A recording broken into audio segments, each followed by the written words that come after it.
Hi అండి అందరికీ. కొబ్బరి ఆరోగ్యానికి చాలా మంచిది. నేను ఈరోజు కొబ్బరి మిఠాయి చేస్తున్నా అండి. చూడండి ఎంత బాగుంటుందో. చిన్నప్పుడు అమ్మమ్మ మాకు చేసి పెట్టేది స్నాక్స్ లెక్క, అలాగే నేను చేస్తున్నాను ఈరోజు. కొబ్బరి అయితే ఆరోగ్యానికి చాలా మంచిదండి. పంచదార కలిపి చేస్తారన్నట్టు, అంటే పంచదార పాకం బట్టి చేస్తే చాలా మంచిదండి ఆరోగ్యానికి. కొబ్బరిలో చాలా పోషకాలు ఉంటాయి. పిల్లలకి స్నాక్స్ లెక్క చేయడానికి చాలా అంటే చాలా ఉపయోగపడుతుందండి. కొబ్బరి ఎవరు అంటే ఆగం చేయొద్దు, 2 చిప్పలున్నా తీసి 2 గింజల పంచదార పోసి పాకం బట్టి చేస్తే చాలా అంటే చాలా బాగుంటుందండి. కొబ్బరి ఆరోగ్యానికి చాలా మంచిది. కొబ్బరి మిఠాయి చేస్తున్నాను నేను. చూడండి ఎంత బాగా చేస్తాను. ఇగో ఇలా తురుముకోవాలండి. ఇగో గిన్నె పెట్టాను, ఇప్పుడే ఒక చుక్క నెయ్యి వేసాను. అలాగే ఇప్పుడు పంచదార పోస్తున్నాను.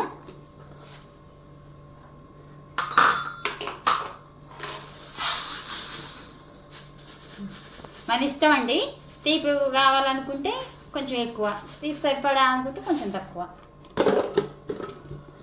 కొబ్బరి మిఠాయి అండి. ఇది మట్టికి ఇలా తురుముకోవాలండి.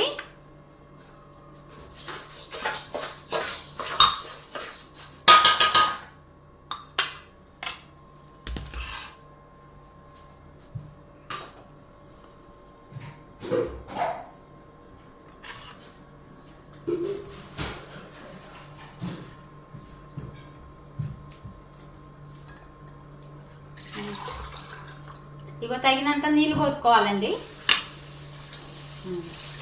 తగినంత అంటే కొబ్బరి మునిగేంత.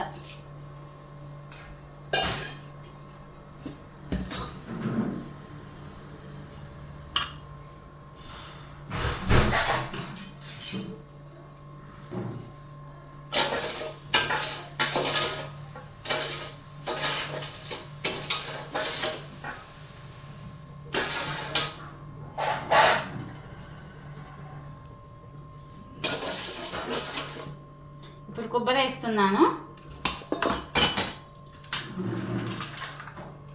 కొబ్బరి ఇలా వేసుకోవాలి.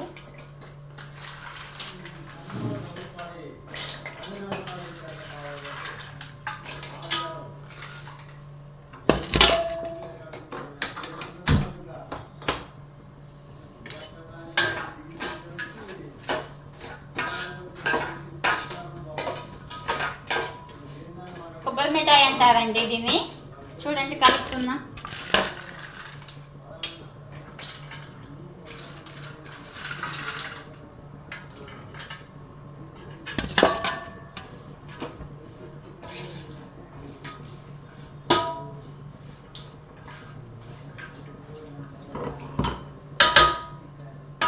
ఇప్పుడు యాలక్కాయలు దంచేస్తాను.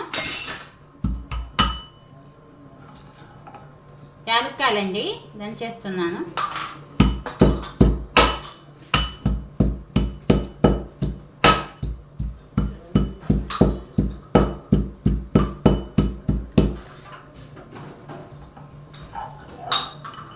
యాలక్కాయల పొడి వేస్తున్నానండి.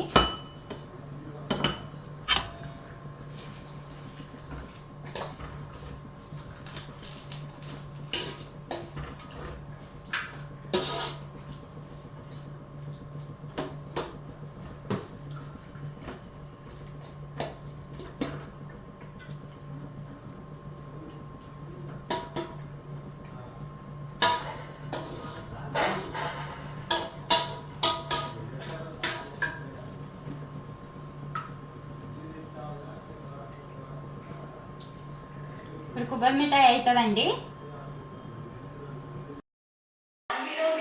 అయిందండి కొబ్బరి మిఠాయి. ఇగో ప్లేట్కు ఆయిల్ పోసుకోవాలి. నేనేంటంటే ఇప్పుడు పోసేసా అండి, అంటే ఆయిల్ పూసుకొని ఇలా చేసా. దీన్ని కొబ్బరి మిఠాయి అంటారు. చిన్నప్పుడు నాకు అమ్మమ్మ నేర్పిన వంట. చాలా బాగుంటుంది, ఆరోగ్యానికి కూడా చాలా మంచిదండి. ఎప్పుడైనా కొబ్బరి ఉన్నప్పుడు ఇలా చేసుకుంటే చాలా మంచిది ఆరోగ్యానికి. తినాలనిపించినప్పుడు కూడా మంచిగా చేసుకోవచ్చండి. ఇది చూడండి ఎంత బాగుందో మంచిగా. నేనైతే ఇలా చేసా అండి, అమ్మమ్మ నేర్పిన వంట ఇది నాకు. ఇగో ప్లేట్లోకి తీసుకున్నా అండి. ఇప్పుడు చూడండి ఎలా ఉంటుందో. ఇగో ఇలా ఉంటుంది. చాలా అంటే చాలా బాగుంటుంది. దీన్ని కొబ్బరి మిఠాయి అంటారు. ఎవరైనా కావాలంటే చాలా ఈజీగా చేసుకోవచ్చు అన్నట్టు. ఎంత బాగుంటుందో తెలుసా, చాలా బాగుంటుంది.